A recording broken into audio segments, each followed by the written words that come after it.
Salutations, and welcome to a sneak peek of what's to come for Halo Reach Firefight Evolved. Before I begin, I'd like to thank the VKMT crew for not only having myself and Reach Evolved be included in their show, but for also collaborating on the mod's development going forward. There's plenty of exciting prospects to come from this partnership, so keep an eye out on future updates. Halo Reach Firefight Evolved carries over the sandbox scene from the campaign component of this mod, while also throwing in new twists to further enhance the firefight experience and keep the game mode fresh.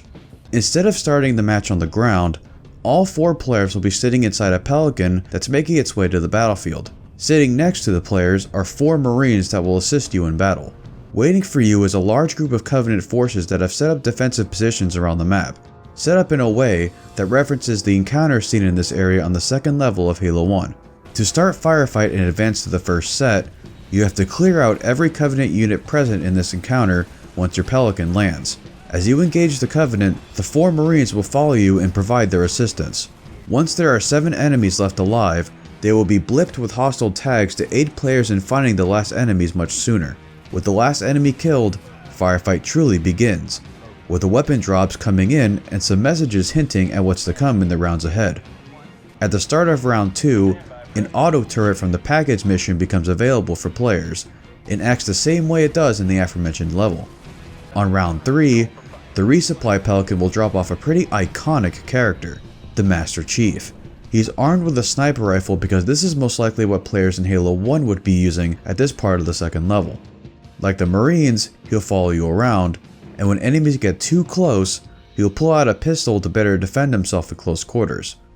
There are also unique encounters that have been implemented into the sets of waves. For example, the Elite's Patrol Wave, or Elites plus Grunts, now has Jackals accompanying them, and instead of Jackals in the Elite plus Jackal Wave, there's a group of enemies that were not in Reach's Firefight until now: drones. These buggers can be legitimately frightening when they start to overwhelm you from all sides in the air.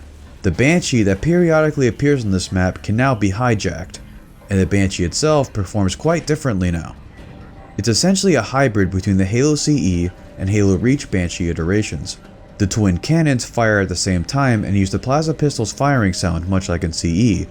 Double kill. And the vehicle is capable of hovering in place to allow for better target acquisition. Meanwhile, it still retains the Banshee tricks and boosting capability of the original Reach Banshee. Some of the enemies also got some updates. Spec Ops Grunts are now capable of performing weak melee attacks. The elites now possess much slower melee attack speeds, making their swings much more telegraphed and not as cheap as in vanilla Reach. This also applies to energy sword users. Lastly, the hunters berserk when they see their bond brothers fall in combat, and they'll charge at you head on. The standard hunter variant will even switch firing modes from its heavy fuel rod launcher to a burst fire plasma weapon, much like the Wicked Grasp from Halo 5. The most important aspect about the hunters, however, is the fact you're able to pick up their arm cannons after killing them. The standard hunter cannon has the aforementioned dual firing modes, one being the fuel rod cannon and the other the fast plasma bursts, and these small projectiles are able to track moving targets. After that is the aggro hunter's concussion cannon, which is a heavy automatic weapon that fires concussion rounds at targets. Last but not least is the pyro hunter's flamethrower cannon, which is Reach Evolved's take on the assault beam hunter variant, firing a long stream of blue fire at opponents that do residual burning damage. A new feature that affects most of the sandbox is the addition of vertical recoil, a feature that was originally cut from Halo Reach after first appearing in the Xbox 360 version's beta build back in 2010. With the inclusion of weapon recoil, this means we finally have the ability to remove reticle bloom for our precision weapons. Having recoil replace bloom is our way of retaining Bungie's original intent of pacing your shots, but without the random elements that come with weapon spread. The Magnum now behaves quite differently from past iterations, returning to the M6G designation as a means to help differentiate itself from the other precision weapons in the mod. The weapon now features a 1.5 times zoom magnification rather than 2 times, and when zoomed in, the scope acts as a recoil dampener at the cost of having a slower rate of fire. The needle rifle now sports only 7 rounds in a magazine, but dishes out incredibly high damage per round along with a substantial amount of recoil with each trigger pull. We've shown off the new battle rifle model that will be featured in Reach Evolved, but now that will be joined by yet another new weapon model. The classic M90 shotgun design is back, and looks better than ever. Like its Halo 1 counterpart, it has considerably higher range, and you can hold the trigger down to continuously fire the weapon. And that's all we have to show for now regarding Halo Reach Firefight Evolved. However, we're not quite finished with Halo Reach Evolved as a whole just yet. Take a look.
Double kill.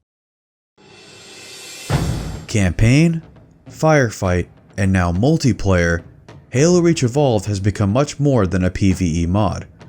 It has now encompassed the entire feature suite of Halo Reach.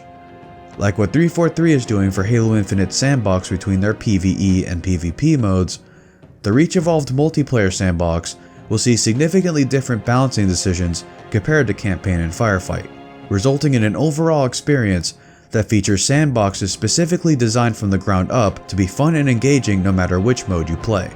Make sure to keep up to date on new developments for the mod on both my YouTube and Twitter platforms, as well as VKMT's. We're super excited to share more when the time comes.